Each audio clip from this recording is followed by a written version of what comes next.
the topic of contentment. पिछले 2 हफ्ते से हम संतुष्टि पे मनन कर रहे हैं, And we're going to carry on from there and go beyond contentment, and how when you have excess more than we need, how we need to give away. तो हम उससे आगे देखेंगे और ये देखेंगे कि जब हमारे पास जरूरत से ज्यादा होता है, हमें उसको देने की जरूरत होती है, उस सब बातों को हम देखेंगे. God will provide all our needs. परमेश्वर हमारी सारी जरूरतों को पूरा करता है. And sometimes we have more than we need. और कई बार हमारे पास जरूरत से ज्यादा आ जाता है. And we need to understand that God wants us to give to others, and it's very blessed to give. और हमें समझना चाहिए कि परमेश्वर चाहता है कि हम दूसरों को दें भी, क्योंकि लेने से देना बहुत आशीषित है. When the Apostle Paul took leave of the Ephesian elders on the way back to Jerusalem, the third missionary journey, after the third missionary journey, और जब पौलुस ने तीसरी अपनी जो मिशनरी यात्रा थी उसके अंत में जब वो अपने लोगों से जब विदाई ले रहा था, he came to a place called Miletus on the coast and sent for the Ephesian elders, and they came to the coast. और वो मिलेतुस की जगह के जो अगुवे थे उस तट के किनारे पे उन सब के साथ वहां पे पहुंचा. And he supposed to take the ship from there to back to Jerusalem, and they all came to see him and see him off, because that was his farewell visit. He would not be meeting them again after that. और पौलुस उनको आखिरी विदाई लेने के लिए आया था, उसको यरूशलेम को जाना था कि, और ये जानता था कि उनसे दोबारा फिर नहीं मिलेगा. And from verse 17 of the 20th chapter of Acts, और प्रेरितों का काम 20वां अध्याय उसकी 17वीं आयत से आगे हम पढ़ते हैं. verse 35 is a message that the Apostle Paul gave to the elders of Ephesus. और ये वो संदेश है जो मिलेतुस के जो अगुवे थे उनको पौलुस देता है. In the course of that short message that he shared with them, he goes on to say that when he was with them, by the way, he was there for 3 years in Ephesus. और वहां थोड़े दिन की बात को कहता था, पर वो वहां पे 3 साल उनके साथ रहा था. So he worked hard among you, not to be a burden to you.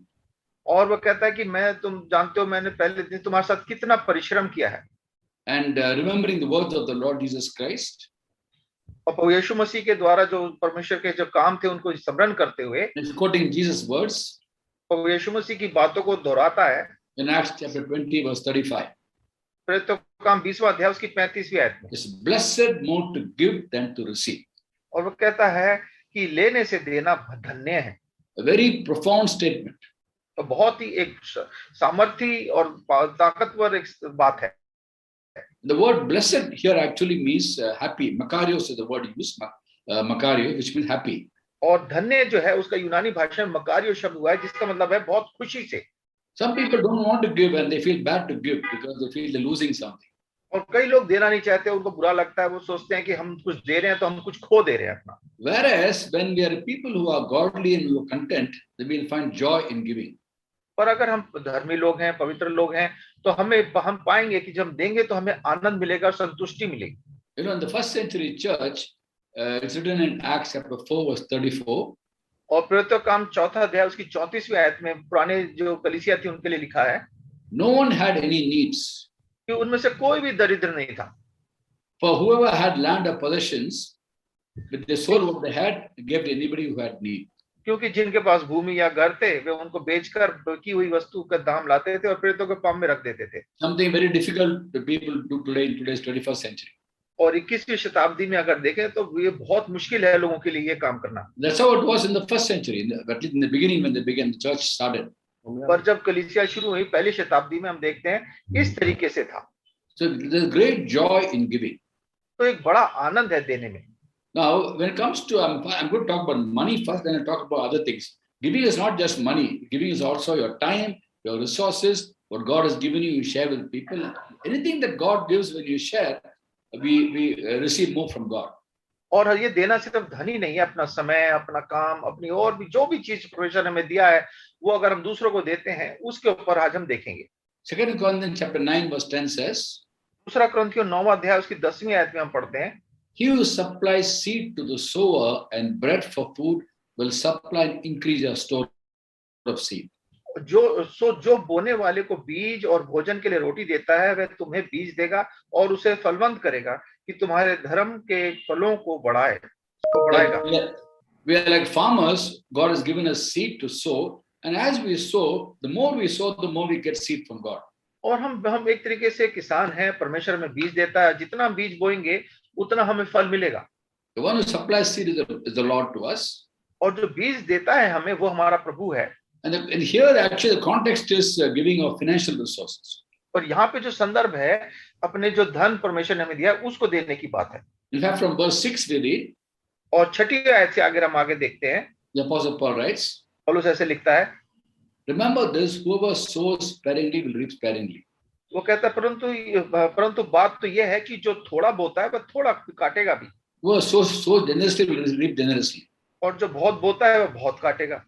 Each one should give what decides his heart to give. और हर एक जन जैसा मन में ठाना है वैसे ही दान करे, Don't give reluctantly or under compulsion. ना कुड़ के और ना दबाव से करे, For God loves a cheerful giver. क्योंकि परमेश्वर हर से देने वाले से प्रेम रखता है। When you give to God's kingdom, give to the kingdom of God, we should give cheerfully. जब हम परमेश्वर के लिए, परमेश्वर के राज के लिए कुछ देते हैं तो हमें बड़े खुशी से देना चाहिए। And whatever decided in our heart to give, we should give. और जो हमने निर्णय लिया, ठाना हुआ है, वो हमें जरूर देना चाहिए। The Old Testament time, tithe was a commandment given to people to give. और पुराने नियम में हम देखते हैं दशमांश देने की आज्ञा थी पुराने नियम में। And if you don't pay tithes in the Old Testament time, it was like robbing God. और पुराने नियम में अगर आप दशमांश नहीं देते थे तो ऐसा था जैसे आप परमेश्वर से कुछ चोरी कर रहे हैं। This is what the Lord told during the time of Malachi in chapter 3, verse 9 and 10. और मलाकी 3 अध्याय 9वीं 10वीं आयत में परमेश्वर इसी बात को बोलते हैं। God told his people, you are robbing me. परमेश्वर अपने लोगों से कहता है तुमने मुझसे चोरी करी है। And they asked Lord, how are we robbing you, Lord? और वो कहते हैं प्रभु हमने तेरी चोरी कैसे कर ली? And God said, in your tithes and offerings. वो कहता है तुमने अपने दशमांश में और दानों में चोरी करी है। And in fact, he says, bring the whole tithe into the storehouse. Storehouse actually in Jerusalem. Only one storehouse those days in Jerusalem. और वो कहता है कि सारा जो दशमांश है मेरे भवन के एक भंडार में लेके आ जाओ। वहां एक ही भंडार था जहाँ पे सब लेके आते थे। A tithe actually it belongs to God. और जो दशमांश है ये परमेश्वर के लिए है, परमेश्वर का ही है। Giving is more than tithing. और जो हम दान देते हैं वो दशमांश से ज्यादा होता है। The Old Testament time when that tithe, it was giving back to God what God given them. और जब दशमांश पुराने नियम में देते थे तो वो था जो दशमांश उसका जो परमेश्वर ने दिया उसी का देते थे। And sacrifice and offerings were over and above the tithing. और जो दान और उसके ऊपर से जो बलिदान होता था वो जो दशमांश से ऊपर होता था, दशमांश से और ज्यादा होता था। And in the New Testament, in 23rd chapter of Matthew, verse 23, the Lord spoke about New Testament also about tithing. और मत्ती 23वें अध्याय में हम देखते हैं प्रभु जो है नए नियम में भी दशमांश के बारे में बात करते हैं। But actually, in New Testament, we give more than tithes. पर नए नियम में दशमांश से ज्यादा भी देने के लिए बोला गया है। There's no limit because now we have received so much of grace. और इसमें कोई सीमा नहीं है कि अभी हमारे पे इतना अनुग्रह परमेश्वर ने किया है। Old Testament time was the Lord. New Testament is grace. So the more we receive, the more we give. पुराने नियम में व्यवस्था थी, नए नियम में अनुग्रह है। जितना हमें ज्यादा मिलता है, देते हैं, उतना ही परमेश्वर हमें आशीष देता है। So very clearly, Paul writes, you must decide, you must give what decide in your heart to give. और पौलुस बड़ी सफाई से बोलता है कि जो हमने ठाना है परमेश्वर को देने के लिए वो हमें जरूर देना चाहिए। It's when you and God. ये हमारे और परमेश्वर के बीच में है। Nobody needs to tell you how much you have to give. कोई हमें ये ना बताए कि तुम्हें कितना देना चाहिए। Whatever you give cheerfully. जो भी देते हैं बड़े खुशी से दें। And also, Paul said, don't give reluctantly. और पौलुस कहता है कुड़कुड़ाते हुए ना दें। Or under compulsion. और ना दबाव में दें। So often in the ministry, people demand from people money. और सेवकाई में कई बार देखते हैं लोग जो है अपनी सेवा के लिए पैसा मांगते हैं। When people demand money, don't give. अगर वो पैसा मांगते हैं उनको ना दें। Because Bible said, don't give under compulsion. क्योंकि बाइबल बताती है दबाव में ना दें आप। For God loves a cheerful giver. क्योंकि परमेश्वर जो है खुशी से देने वाले को पसंद करता है। So in the New Testament time, giving is in the context of Old Testament, and the comparison is found in 1 Corinthians chapter 9, 13, 14. और जो देना है उसकी तुलना जो है पुराने नियम में और नए नियम में पहला कुरिन्थियों उसका 9वां अध्याय 13वीं 14वीं आयत में उसकी तुलना को हम देखते हैं। The 13th verse Paul talks about Old Testament giving. और 13वीं आयत में जो पुराने व्यवस्था में जो देना दान होता था उसके बारे में बात करता है। And 14th verse talks about New Testament giving. और 14वीं आयत में जो नए नियम के जो विश्वासी हैं उनके लिए बोलता है। They're combined together. एक साथ मिला के हैं। The 13th verse talking about the Old Testament giving, Paul writes. और 13वीं आयत जो देने के बारे में पुराने नियम की बात जो पौलुस ऐसे लिखते हैं। Don't you know that those who serve in the temple get their food from the temple? क्या तुम नहीं जानते जो पवित्र वस्तुओं की सेवा करते हैं वे मंदिर में से ही खाते हैं। Those who work in the temple get their food from the temple. जो मंदिर में सेवा करते हैं उनको खाना मंदिर में से मिलता है, Those who serve at the altar, share was offered in the altar. और जो वेदी की सेवा करते हैं वे वेदी के साथ भागी होते हैं। These are basically the Levites who worked in the temple. और ये लेवी होते थे जो मंदिर में सेवा करते थे। Verse 14 says, 14वीं आयत में लिखा है, in the same way the Lord has commanded that those who preach the gospel may receive their living from the gospel. इसी रीति से प्रभु ने भी ठहराया है कि जो लोग सुसमाचार सुनाते हैं उनकी जीविका सुसमाचार से हो। Now, when it comes to financial independence from man, but depends upon God, to manage our finances, there are certain principles we have to follow. और जब परमेश्वर हमें देता है और हम जो हमारे को जो मिलता है उसको हमें किस तरह से हमारे को उसको व्यवस्थित करना है, ये परमेश्वर की ओर से होना चाहिए। First, don't be a robber of God. सबसे पहली बात तो है कि हमें परमेश्वर से चोरी नहीं करनी। Now, sometimes people tell me, brother, you know, I pay my tithes in my church. Many people don't pay tithes, but I pay tithes. और भाई को कई बार लोग बोलते हैं, भाई मेरी मंडली में बहुत से लोग जो है दशमांश नहीं देते, पर मैं तो दशमांश देता हूँ। So I tell them, yes, very good. You are not a robber. तो आप भाई उसको बताते हैं कि बड़ी अच्छी बात है, तू चोर नहीं है। Now, not being a robber is not a qualification. और चोर नहीं होना ये कोई पदवार नहीं है, कोई औहदा नहीं है आपका। It's normal not to be a robber. ये तो एक स्वाभाविक सी एक बड़ी साधारण सी बात है कि आप चोर नहीं है। So nothing great about giving tithes. इसलिए दशमांश देने में कोई बड़ाई नहीं है। Even there people want to bargain with God. और वो दशमांश देने में भी लोग परमेश्वर से जो है लेन देन की बात करते हैं। Sometimes people ask me, brother, should I pay my tithe out of my net income or gross income? कई बार भाई से लोग पूछते हैं, भाई जो मेरी तनख्वाह पूरी मिलती है उसमें से दूं या जो मेरे कागजों में है वो उतनी में से दूं? I have a simple answer, don't bargain with God. और भाई उसको साधारण से बोलते हैं कि भैया परमेश्वर से लेन देन ना करो। In fact, 100% of what we have is God given. हमारे पास जो जितना भी है 100% परमेश्वर का ही दिया हुआ है। The question is not how much of what God has given should I give back. तो ये नहीं है कि मैं कितना परमेश्वर ने मुझे दिया उसमें से मैं कितना परमेश्वर को वापस दूं। The question is how much of what God has given me should I keep for myself. प्रश्न ये है कि परमेश्वर ने जो मुझे दिया उसमें से मैं कितना अपने लिए रखूं।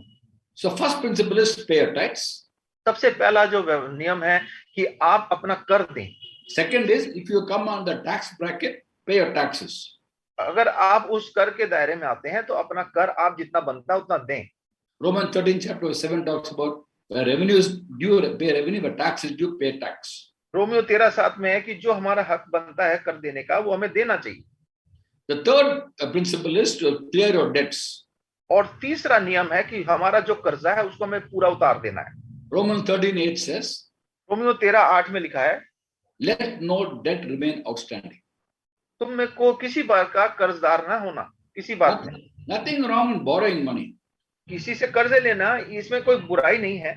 It would be very wonderful if we are lending money rather than borrowing money, but doesn't matter. Sometimes we might have to borrow money. और बहुत अच्छा है कि हम दूसरों को दें लेना, पर हो सकता है कि अगर मुसीबत में हमें लेना पड़ जाए। If people don't borrow money, there's no question of something called debt. अगर लोग ले ही ना कोई तो कर्जे का कोई मतलब ही नहीं बनता। And here it says very clearly, let no debt remain outstanding. और यहाँ पे बड़े सफाई से लिखा है किसी बात में किसी के कर्जदार ना होना। What does it mean? It means when you borrow money from somebody, इसका मतलब क्या होता है कि जब आप किसी से पैसा लेते हैं, when you are in a position to pay back. तो आप जब उस पद पर पहुंच जाते हैं, उस आपका ऐसा हो जाता है कि आप दे सकते हो कर्जा वापस, तो दें। Don't take advantage of other man's leniency and so he'll understand if I don't give back, I'll give later. I'll use this for my own personal benefit. आप ये ना सोचें वो बेचारा सीधा साधा है, उसको नहीं भी दूंगा तो चलेगा, मैं अभी अपने काम के लिए इसको प्रयोग कर लेता हूँ। So pay him back as if when you have the money is referred to here. Let no debt remain outstanding. When you can pay it back, and then extra what you have with you can use for your personal use. तो यहाँ पे है कि जो आपने कर्जा लिया है और आप देने के उस स्तर में पहुंच गए हैं तो अपना कर्जा दे दें और जो बचता है फिर उसको अपने लिए प्रयोग करें। And the fourth is giving. और चौथा है देना। Giving is more than tithing, like I said. और जैसे बताया है कि देना जो है दशमांश से ज्यादा होता है। In 2 Corinthians 9th chapter verse 11, Paul writes. दूसरा कुरिन्थियों 9वां अध्याय उसकी 11वीं आयत में ऐसा लिखा है। To the church he writes and says, कलीसिया को ऐसा लिखता है, if we made rich in every way, so that it can be generous on every occasion. कि तुम हर बात में सब प्रकार की उदारता के लिए जो हमारे द्वारा परमेश्वर का है धन्यवाद करती है। In every way be made rich, so that it can be generous on every occasion. और हम जो है हम धनवान होते हैं और हम जब बड़े उदारता से हम देते हैं। So sometimes God gives us resources. When God knows we're going to handle the resources properly, He will give us more. और परमेश्वर हमें साधन देता है और देखता है जब हम उस साधनों को ठीक से प्रयोग कर रहे हैं तो हमारे को और देता है। That we give away to people who are in need. और फिर जिनको जरूरत है उन लोगों को हम देते हैं। We look at First Timothy. हम देखें पहला तीमुथियुस। We discussed the other day. We discussed about contentment. 6th chapter verse 6. और छठे अध्याय की छठी आयत में पिछली बार हमने देखा था कैसे संतुष्टता की बात हमने देखी थी। Last 2 weeks we looked at that contentment aspect. और पिछले 2 हफ्ते से हम इस संतोष के ऊपर ही मनन कर रहे हैं। Godliness with contentment is great gain. संतोष सहित भक्ति बड़ी कमाई है। We brought nothing to the world, we take nothing out of it. क्योंकि जगत में कुछ लाए नहीं और ना कुछ ले जा सकते हैं। But if you have food and clothing, you'll be satisfied. यदि हमारे पास खाना और पहनने को हो तो इन्हीं पर संतोष करना चाहिए। People who want to get rich get into a temptation and a trap. और जो धनी होना चाहते हैं वे ऐसी परीक्षा और फंदे में बहुतेरे फंस जाते हैं। And into many foolish and harmful desires that plunge men into ruin and destruction. और बहुतेरे व्यर्थ हानिकारक लालसाओं में फंसते हैं जो मनुष्य को बिगाड़ देते हैं, विनाश के समुद्र में डुबा देती है। For the love of money is the root of all kinds of evil. क्योंकि रुपये का लोभ सब प्रकार की बुराइयों की जड़ है। Some people eager for money have wandered away from the faith and have pierced themselves with many griefs. जिसे प्राप्त करने का प्रयत्न करते हुए कितनों के ने विश्वास से भटककर अपने आप को नाना प्रकार के दुखों से छलनी बना दिया है। The desire to get rich for the sake of riches is very, very dangerous. You are piercing yourself with many griefs. तो जब धनी होने के लिए हम जो है धन की लालसा में रहते हैं, उसके पीछे पड़ते हैं, तो ये हमारे को बहुत सारी और दुखों के लेके आ जाता है साहब। They are very strong words. बड़े कठोर शब्द यहाँ पे प्रयोग किए गए हैं। People who want to get rich get into a temptation and trap and into many foolish and harmful desires that plunge men into ruin and destruction. और लिखा है कि इसके लोभ के प्रकार की इसको जड़ होता है, इसको प्राप्त करने के यत्न में कितने विश्वास से भटक जाते हैं और नाना प्रकार के दुखों में आके अपने आप को छलनी बना लेते हैं। But the fact is, God does make some of His people having enough resources. They are rich people. He gives us. पर ये भी बात सच है कि परमेश्वर अपने कुछ लोगों को बहुत धन देता है, उनको साधन देता है, उनको धनी बनाता है। What is the purpose in that? उसका मकसद क्या है? Now, the Apostle Paul wrote to Timothy how to handle rich people in the world. और पौलुस जो है तिमोथी को लिखते हुए बताता है कि कैसे धनी लोगों को जो संसार में है उनको कैसे झेलना है। Rich people in the church also. कलीसिया में भी धनी लोग हैं, उनको कैसे संभालना है। From verse 17 of the 6th chapter of First Timothy. और पहला तिमोथी 6वां अध्याय से आगे हम देखते हैं, 17वां अध्याय 6वीं आयत। 6th chapter verse 17 onwards. 6वां अध्याय 17वीं आयत से आगे। Command those who are rich in the world not to be arrogant. संसार में धनवानों को आज्ञा दे कि अभिमानी ना हो। Not to put their hope in riches which is so uncertain. और चंचल धन पर आशा ना रखें क्योंकि वो बहुत चंचल है, उसके ऊपर हाथ ना रखें। But to put their hope in God who richly blesses everything for our enjoyment. परंतु परमेश्वर पर जो हमारे सुख के लिए सब कुछ बहुतायत से देता है। Command them to be good. और उनको आज्ञा दे कि वो अच्छा बने रहें। To be rich in good deeds. भलाई करें, भले कामों में धनी बने। To be generous and be willing to share. और उदार और सहायता करने में तत्पर हों। In this way they store up for themselves as a firm foundation for the coming age and take hold of life which is truly life. और आगे के लिए एक अच्छी नींव डाल सकें कि सत्य जीवन को वश में कर लें। Take hold of life is truly life is in giving what God has given us. Sharing और सत्य जीवन की को वश में करने मतलब जो परमेश्वर ने हमें दिया है उसको हम दूसरों से बांटें। So Paul's charge to Timothy was that rich people in your circle of friends in the church, ask them not to be arrogant. और उसका मतलब ये है कि जो धनवान लोग हैं कलीसिया में, उनको ये बोलो कि वो अपने पे घमंडी ना बन जाएं। Not to put their hope in wealth which is so uncertain. और उस पैसे पे, उस धन पे अपना ध्यान ना लगाएं जो इतना चंचल है। In the Old Testament, Solomon writes in the 23rd chapter of Proverbs. और पुराने नियम में सुलेमान लिखता है नीति वचन 23वें अध्याय में, in verse 5, और उसकी 5वीं आयत में, cast a glance on riches and it is gone. और तू अपनी दृष्टि उस वस्तु पे लगाएगा जो है ही नहीं। I don't know how he understood that himself. He wrote it, but I don't know how he understood. Today we can understand that. और उसने इसको लिखा, वो कैसे समझा हम नहीं जानते, पर आज हम इस बात को समझ सक रहे हैं। Cast a glance on riches and it's gone. In an instant it is gone.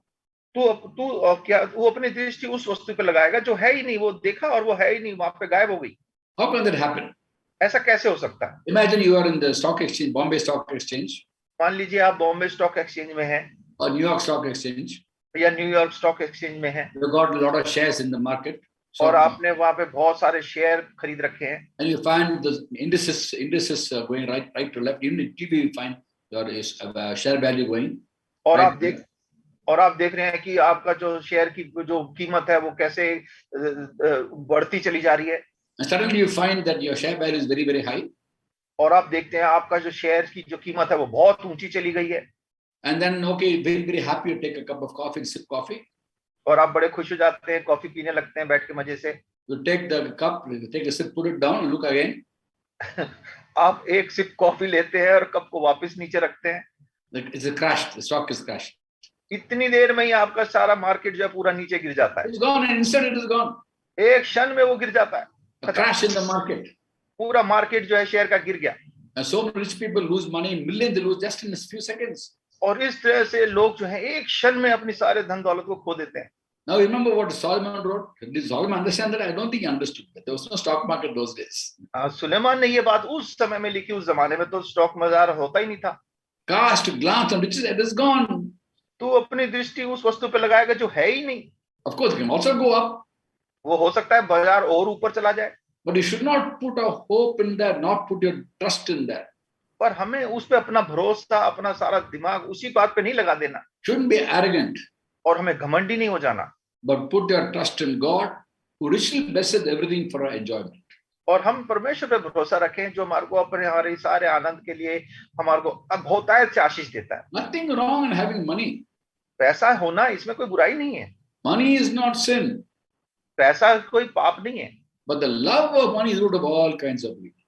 पर पैसे का लोभ हो जाना, उसका लालच करना, ये सारी बुराई की जड़ है। The other extreme is some people, they loathe money, they loathe gold. I don't know why they loathe gold. और कई बार एक ऐसा समूह भी आ जाता है जो सोने से ही चिढ़ते हैं। Oh, I shouldn't wear gold. It's very bad. It's, I'm not spiritual if I have gold. मुझे सोना नहीं पहनना चाहिए, अगर मैं सोना पहनूंगा तो मैं जो है आत्मिक नहीं हूंगा। Money is gold. पैसा तो सोना है। If you have pocket, you got money, but you don't wear gold in your neck, and you think you're very spiritual. आपके पास पैसा है, आप सोना नहीं खरीद रहे, जेब में पैसा लेके घूम रहे हैं और सोच रहे हैं कि मैं बहुत धर्मी हूँ। What's the meaning of a note, currency note? तो जो आपके हाथ में पैसा, उसका क्या मतलब बनता है? Currency note means you take the currency note, go to Reserve Bank of India in Bombay. अगर आप वो पैसे को लेके जो आपके पास नोट हैं, उनको आप रिजर्व बैंक में लेके जाते हैं, You can exchange that note for gold. आप उस पैसे के बदले में उसको बदल के सोना ले सकते हैं। A currency note represents gold. जो हमारी जेब में पैसे हैं वो एक तरह से सोने को ही दिखा रहे हैं। If you don't like gold, then don't keep money in your pocket. तो अगर आप सोने को पसंद नहीं करते तो आप रुपया भी जेब में मत रखो। And one more thing, when you go to heaven, New Jerusalem, the streets are made of gold. और आप याद रखें, जब आप स्वर्ग जाएंगे तो वहां स्वर्ग की जो सड़कें हैं वो सब सोने की तो बनी हुई हैं। If you don't like gold, then you'll be under house arrest in heaven. तो अगर आप सोने को पसंद नहीं करते तो आप अपने घरों में ही बैठे रह जाएंगे, सड़क पे चलेंगे ही नहीं। You'll be locked down in heaven. Imagine having locked down in heaven. You can't walk on a seat of gold. तो आप स्वर्ग में जो है अपने घरों में कह दें लॉकडाउन हो जाएगा, आप घर के अंदर ही बैठे रह जाएंगे। Let's not be spiritually proud by saying, oh, I don't wear gold, I don't wear any gold bangles. Other people, they are worldly people. I am very spiritual. तो आप इस बात पे आत्मिक रीति से घमंड ना करने लगे कि भैया मैं तो सोना नहीं पहनता, दूसरे लोग सोना पहनते हैं, ये बड़े हुए संसारिक हैं, मैं तो बड़ा आत्मिक हूँ। Of course, we should not wear gold just to show off and flaunt our wealth and our looks. हाँ, ये बात जरूर है कि हम अपने सोने को बहुत सारा पहन लें और अपने आप को दिखाने के लिए ये जेवर पहन के दिखाएं, ये गलत है। So when you walk in step with the Spirit, God will teach us how to handle our resources. तो जब हम परमेश्वर के साथ आत्मा में चलेंगे तो परमेश्वर हमें आत्मिक रीति से बताएगा कैसे जो उसने हमें दिया है साधन, उसको कैसे हमें संभालना है। So giving means giving to the kingdom of God. और देना मतलब परमेश्वर के राज्य के लिए देना। Giving to people in need. जरूरतमंद लोगों को देना। Giving to the poor. गरीबों को देना। Proverbs 19:17 says, he who is kind to the poor lends to the Lord, it be repaid. और नीति वचन 19वां अध्याय उसकी 17वीं आयत में लिखा है कि जो 17वीं आयत में लिखा है कि जो कंगाल पर अनुग्रह करता है वो यहोवा पर उधार देता है. Imagine being kind to the poor is lending to God. Imagine God is borrowing from you. Can you imagine? ये देखिए ये कितनी अद्भुत बात है कि कंगाल पर अनुग्रह अगर हम कंगालों को देते हैं तो एक तरह से हम परमेश्वर यहोवा को दे रहे हैं. कितनी बड़ी बात है. And then also looking after your parents, family members. और अपने परिवार के लोगों को माता पिता को देखना. In 1 Timothy chapter 5 verse 8 we read, पहला तिमोथी 5वां अध्याय 8वीं आयत में हम पढ़ते हैं, if anyone does not provide for his relatives, यदि कोई अपने और अपने निज अपनी की और निज करके अपने घराने की चिंता नहीं करता, especially immediate family, खासकर जो उसके खुद का घराना है, he's disowned the faith and is worse than an unbeliever. तो वह विश्वास से मुकर गया है और अविश्वासी से भी बुरा बन गया है. Even the times of Jesus, the Jews were saying, what I'm supposed to do to my parents, giving us korban to the temple. वो पुराने यहूदी लोग जो थे प्रभु यीशु मसीह के समय में भी क्या करते थे कि वो अपने माता पिता को ना देके कहते थे मैं तो कुर्बान कर रहा हूँ, प्रभु के मंदिर में दे रहा हूँ वो पैसा. The Lord denounced that. He said, you take care of your parents. और वो यीशु मसीह ने उनको डांटा और बोला कि तुम्हें अपने माता पिता की देखभाल करनी है. When they're elderly, you must take care of them, including financial resources. अब वो अगर बुजुर्ग हैं तो आपको उनकी देखभाल करनी है, उनके पैसों की भी देखभाल करनी है. There's no limit to giving. तो देने की कोई सीमा नहीं है. And it's blessed to give. और देना बहुत धन्य है. Giving is actually godliness. और देना जो है वो धार्मिकता है. Because God is a giving God. और क्योंकि हमारा परमेश्वर जो देने वाला परमेश्वर है. He so loved the world that he gave his only begotten son. परमेश्वर ने जगत से इतना प्रेम किया कि उसने अपने इकलौते पुत्र को दे दिया. The Lord gave himself as for our sins. Galatians 1:4. गलातियों 1:5-4 में लिखा कि प्रभु ने हमारे पापों के लिए अपने आप को दे दिया. Titus 2:14. He gave himself for redeem us from all wickedness. तीतुस 2:14 में उसने अपने आप को हमारे लिए दिया ताकि हमारे सारे अधर्म क्षमा हो जाएं. So when we are godly people, we'll give ourselves. तो अगर हम धर्मी लोग हैं, धार्मिक लोग हैं, तो हम अपने आप खुशी से देंगे. Money is just one aspect of it. और पैसा तो उसका एक पहलू है. It is giving ourselves. The Apostle Paul talks about how he says, I'm being poured out like a drink offering. और पौलुस को कहता है कि मैं अपने आप को प्रभु के सामने एक भेंट करके उंडेल दिया गया हूँ. 2 Timothy 4:6, I'm being poured out like a drink offering, he says. दूसरा तिमोथी 4 अध्याय उसकी 6वीं आयत में लिखता है कि मैं जो है मैं अर्ध के नाई उंडेला जाता हूँ. Old Testament time, they actually made the offerings of the animal sacrifice. They also poured out liquid or wine on it. और पुराने नियम में जो लोग थे, यहूदी लोग थे, पशु की बलि देते थे और साथ में वो दाख रस भी उंडेलते थे. And Paul says, I am being poured out like a drink offering. I myself.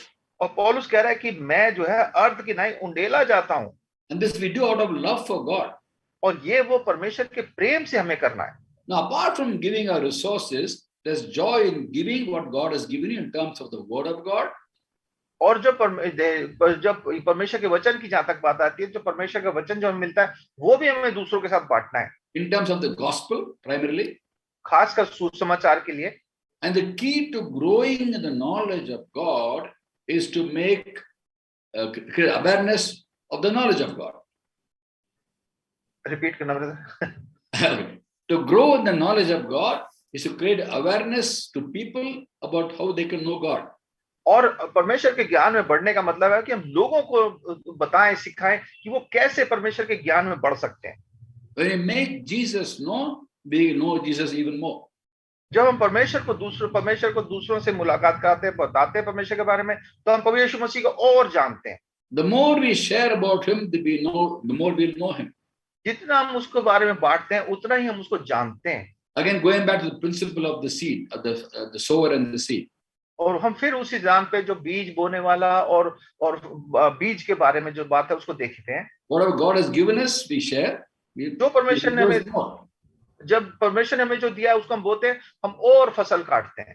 When we create awareness of the knowledge of Jesus, who Jesus is, then we know Jesus more and more. जब हम लोगों को बताते हैं कि प्रभु यीशु मसीह कौन है, उसके बारे में बताते हैं, उतना ही हम प्रभु यीशु मसीह को और अधिकाई से जानते हैं. And the more we share the word of God, the more we'll know the word of God. और जितना हम परमेश्वर के वचन को बांटते हैं, उतना ही परमेश्वर के वचन को जानते हैं. That's basically biblical principle. और ये बाइबल का सिद्धांत है. You must not be possessive of whatever God has given us. जो परमेश्वर ने हमें दिया है उसको हम पकड़ के अपने लिए बैठ जाएं, ऐसा नहीं होना चाहिए। Some people are very possessive of the knowledge they have of the Bible itself. और कई लोगों को जो बाइबल का ज्ञान उनको मिला है उसके लिए वो बिल्कुल अपने पास थाम के रखते हैं उसको। You don't want to go and share with everybody. वो जाके उसको दूसरों से बांटना नहीं चाहते। People are hungry to know, but they don't want to share because, oh, I got this message. Why should I tell everyone? और लोग भूखे हैं और पर वो कहते हैं ना भैया मैं क्यों बताऊं, जाके मैं अपनी बात सबको क्यों बताऊं। If I go and tell them, they'll go and share with somebody, and they won't tell that I only gave the message to them. वो कहते हैं कि जब अगर मैं उनको बता दूंगा तो मेरा संदेश वो जाके दूसरों को सुनाएंगे और ये नहीं बताएंगे कि ये वो मैंने उनको बताया ये चीज। That is being selfish, not selfless. और ये है अपने अपने स्वार्थी हो जाना, दूसरों को बांटना, दूसरों के लिए, वो बात नहीं है। In 2 Timothy chapter 2 verse 2, Paul writes to Timothy and says, दूसरा तिमोथी 2:2 में तिमोथी को पौलुस ऐसा लिखते हैं, what you heard me say before many witnesses, जो बातें तूने मुझे बहुत गवाहों के सामने मुझसे सुनी है, entrust to reliable people to be qualified to teach others. उन्हें विश्वासी लोगों मनुष्यों को सौंप दे कि वो औरों को भी सिखाने के योग्य हों। Meaning, let the word go forth. The more it goes, better. तो हमें परमेश्वर के वचन को बांटना है, जितना बांटेंगे उतना ही अच्छा है। Just like people are sometimes very possessive of the money they have got, they don't want to part with money. Also, with spiritual resources, they are possessive. और जिस तरह से लोगों के पास पैसा होता है बांटना नहीं चाहते, उसी तरह से आत्मिक दान जो उनको मिला है उसके भी वो अपने पास पकड़ के बैठे रहते हैं। Everything we have is God given. हर चीज जो परमेश्वर ने हमारे पास है वो परमेश्वर की से दी हुई है। And we should always glorify the giver, not glorify the gifts that God has given us. और हमें जो दान हमें मिले हैं उसके लिए परमेश्वर ने जिसने हमें दान दिया उसकी महिमा करनी है हमें। The giver is more important than the gift.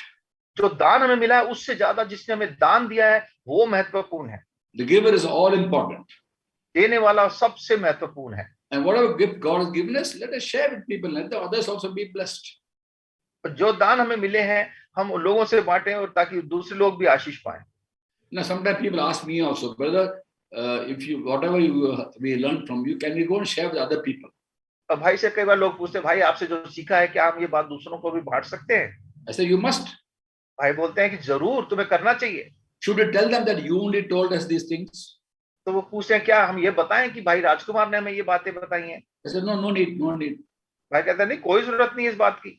As long as you understand, you live it and speak it out, then it's your message. अगर आप उस बात को सुनते हैं और उसको अपने जीवन में प्रयोग करते हैं, अमल में लाते हैं, तो ये आपका संदेश बन जाता है और आप जाके उसको दूसरों को बताएं। For example, the Apostle Paul wrote to Timothy in 2 Timothy chapter 2 verse 8. और जैसे दूसरा तिमोथी दूसरा अध्याय 8वें आयत में पौलुस तिमोथी को लिखते हैं, And this is my gospel. और ये मेरा सुसमाचार है। Now, what a thing to say, my gospel. और ये मेरा सुसमाचार है, इसका क्या मतलब है? This gospel is for every human being. ये सुसमाचार तो हर एक के लिए है। But the Apostle Paul made the gospel his own personal good news. पर पौलुस ने सुसमाचार को अपना व्यक्तिगत सुसमाचार बनाया। He also says, my gospel, my good news. For me, it is good news. It's also for everybody. So I'm sharing with you. मेरे लिए खुशी का समाचार है, आपके लिए खुशी का समाचार है, इसलिए मैं सबको बांटता हूँ। I remember once I was in a outreach meeting and there some people came to attack me. और भाई एक बार आउटरीच मीटिंग में थे और वहां कुछ लोग भाई पे आक्रमण करने के लिए आ गए। This is the hometown of Phulan Devi, who was a dacoit in her hometown. और वो फुल्लन देवी का जो गांव था उस जगह की बात है। And then when the last day meeting finished, some people came to attack me. और आखिरी दिन था और कुछ लोग जो है भाई पे हमला करने के लिए आ गए। They surrounded me. भाई को घेर लिया। And the main leader told me, what is going on here? Why are you talking about Jesus? What is that? यीशु मसीह ग्रहण करना क्या है? और वो आके भाई से पूछने लगे, तुम यहाँ क्या कर रहे हो? प्रभु यीशु मसीह को ग्रहण करने का क्या मतलब है? And then they confiscated literature. These people, the organizers had a lot of literature. They confiscated all that. और जिन्होंने वो सभा आयोजित की थी, उन्होंने कुछ सुसमाचार के पर्चे थे, उन सबको उन्होंने जब्त कर लिया। And then I learned from the Apostle Paul what to say, when to say. और पौलुस से भाई ने सीखा कि क्या कहना है और कब क्या कहना है। At the right time, he will say, I'm a Pharisee. और सही समय पे वो अपने आप को फरीसी बोलता था। At the right time, he will say, I'm a Roman citizen. और सही समय पे कहता था कि मैं रोम का नागरिक हूँ। At the right time, he'll speak Aramaic. और सही समय पे आरामी भाषा बोलता था। So I learned from that what to say, when to say. तो भाई ने वहीं से सीख लिया क्या बोलना है, कब बोलना है। to use your background. तो ये अपना पृष्ठभूमि को प्रयोग करें। So they came and attacked me and said, "What is going on here?" तो वो आके भाई से पूछने लगे यहाँ क्या चल रहा है। I told them, actually, I was born in a Brahmin family. भाई ने उसको बताया कि मैं वास्तव में, मेरा जन्म एक ब्राह्मण परिवार में हुआ था। अब ब्राह्मण थे? He asked me. आप उन्होंने पूछा भाई आप ब्राह्मण थे? हाँ, मैं ब्राह्मण था। मैं भाई ने ब्राह्मण पूछा। था, told him. हाँ। Then I told him, I'm an engineer by profession. और फिर भाई ने बोला कि मैं व्यवसाय से एक इंजीनियर भी हूँ। अब इंजीनियर है? Maybe took one step backwards. और वो एक एक कदम पीछे को होने लगे। Then I told him, फिर उसको भाई ने बताया 25 years back, I received the gift of salvation. 25 साल पहले मेरे को उद्धार का एक ये आनंद मुझे मिला, एक तोहफा मिला। And this gift of salvation is for every human being in the world. और ये सुसमाचार का जो दान है हर मनुष्य के जो संसार में है सबके लिए है। I received it. मेरे को ये प्राप्त हुआ। I know it's for everybody. मैं जानता हूँ ये सबके लिए है। If I don't tell people it's for them, am I not selfish? अगर ये सबके लिए है और मैं उनको ना बताऊं तो ये मैं स्वार्थी नहीं बन जाऊंगा। I've come here to tell all these people they can have salvation. मैं उनको, इन सब लोगों को यही बताने आया हूँ कि ये भी उद्धार पा सकते हैं। If I don't tell them, I'm very selfish. अगर मैं इन्हें नहीं बताऊंगा तो मैं तो स्वार्थी बन जाऊंगा। इसलिए मैं आया हूँ, I told him. इसलिए मैं यहाँ आया हूँ। भाई ने उनको ऐसे बताया। Then he asked me, मुझे भी बताओ। फिर उसने पूछा अच्छा मुझे भी बताओ। So I shared with him gospel. और परमेश्वर का सुसमाचार भाई ने उसके साथ भी बांटा। His whole face changed. उसका पूरी शक्ल ही बदल गई। He didn't accept Christ, of course, but he said, he told me that he's very happy. और वो उसने प्रभु को तो स्वीकार तो नहीं किया, पर वो कहता है कि ठीक है मैं बड़ा खुश हूँ। आपसे मिलने के बाद मेरे हृदय में बहुत खुशी है। After meeting you, there's a great joy in my heart. Then आपसे मुलाकात होगी दिल्ली में? Can I meet you in Delhi? I said, please come. I gave my card to him. भाई ने उसको अपना कार्ड दिया और बोला जरूर आ। He didn't come, of course. वो नहीं आया वैसे तो। He came with so much anger. He went back with so much of peace. वो इतने गुस्से के साथ आया था और इतने शांति के साथ वापस गया। The point is this: this is for everybody. We are only sharing with them. If we don't share with them, we are selfish people. तो बात यह है कि हमें सबके साथ बांटना। अगर हम नहीं बांटेंगे तो हम स्वार्थी बन जाएंगे। And when you share that, there's so much of joy because God is so pleased when you talk about Him and what He's done for us. और हम जब परमेश्वर का सुसमाचार बांटते हैं कि उसने मेरे लिए क्या किया, मेरे जीवन में क्या किया, तो परमेश्वर भी इससे बहुत खुश होते हैं। When one sinner repents of his ways, the rejoicing in the presence of the angels of God. और जब एक पापी उद्धार पाता है, स्वर्ग में सारे स्वर्गदूतों के सामने बड़ा आनंद होता है। In Luke chapter 15 verse 10 it's written. लूका 15 उसकी 10वीं आयत में ये लिखा है। Rejoicing in the presence of the angels of God over one sinner who repents.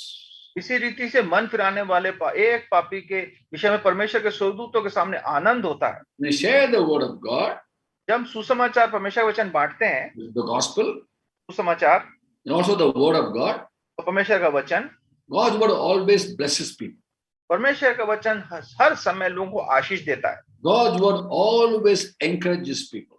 परमेश्वर का वचन हर समय अपने लोगों को प्रोत्साहन देता है। Proverbs 11:25 says, नीति वचन 11:25 में ऐसा लिखा है, He refreshes others, will himself be refreshed. जो दूसरों को तरोताजा करता है वो खुद भी सींचा जाएगा। Whenever you share the word of God, it builds up people, and when you share that, you get refreshed, you have joy.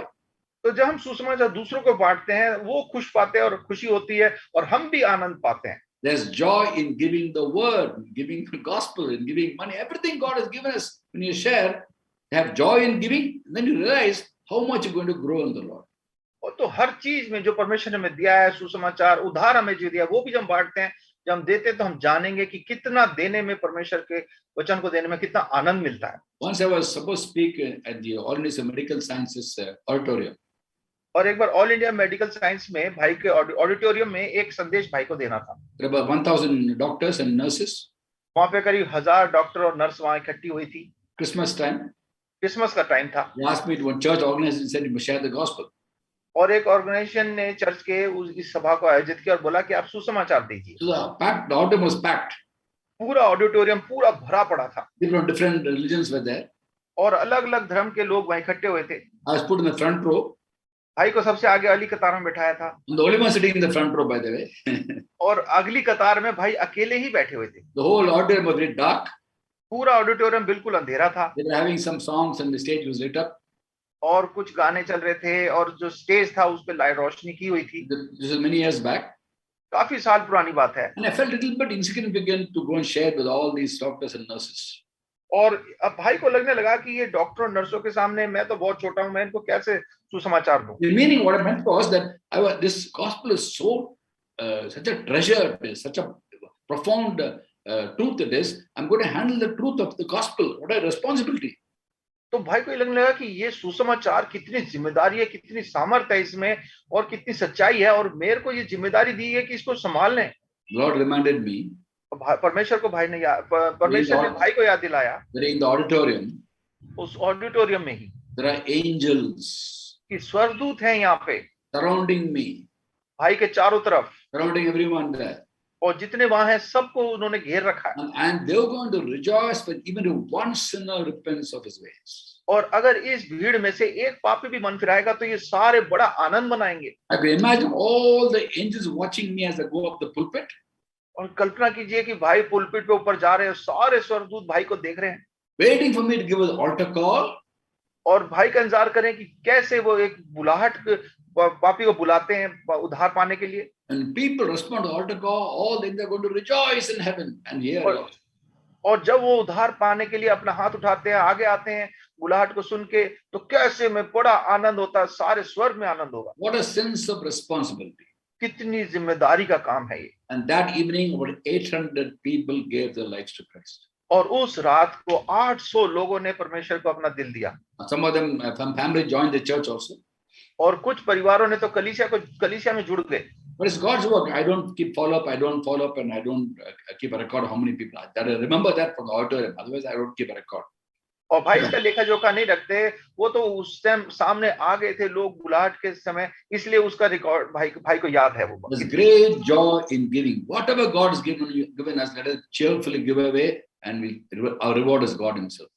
तो हमें जो कुछ हमारे को मिला है, हमारे को उसको बड़ी खुशी से देना है, और हमारे को जो उसका इनाम देने वाला हमारा परमेश्वर है। In John 12:26, Jesus says, यूहन्ना 12:26 में प्रभु यीशु मसीह कहते हैं, "Whoever serves me must follow me. जो मेरी सेवा करता है वो मेरे पीछे हो ले। Where I am, a servant will be. और जहाँ मैं हूँ मेरा सेवक भी वहीं होगा। My Father will honor the one who serves me." यदि कोई मेरा सेवा करे तो पिता उसका आदर करेगा। Let us seek honor from God, not from people. तो हम परमेश्वर से, पिता से आदर मांग की खोज में रहे, मनुष्य से नहीं। May God bless us as we take His word seriously and learn to give. The more you give, the more you're blessed. परमेश्वर हमको आशीष दे, जब हम उसके वचनों को और गंभीरता से लेते हैं और ये सीखें कि हम देना हमारे लिए सबसे ज्यादा जरूरी है। By the grace of God, for 41 years I've been giving different things God gave me. I've been sharing with people, and I have so much of joy in giving. I want to share that with you. Even 40 और पिछले 40 साल से भाई बता रहे हैं कि वो कैसे जो कुछ परमेश्वर उनको देता है वो सब लोग उसे बांटते चले आ रहे हैं आज तक।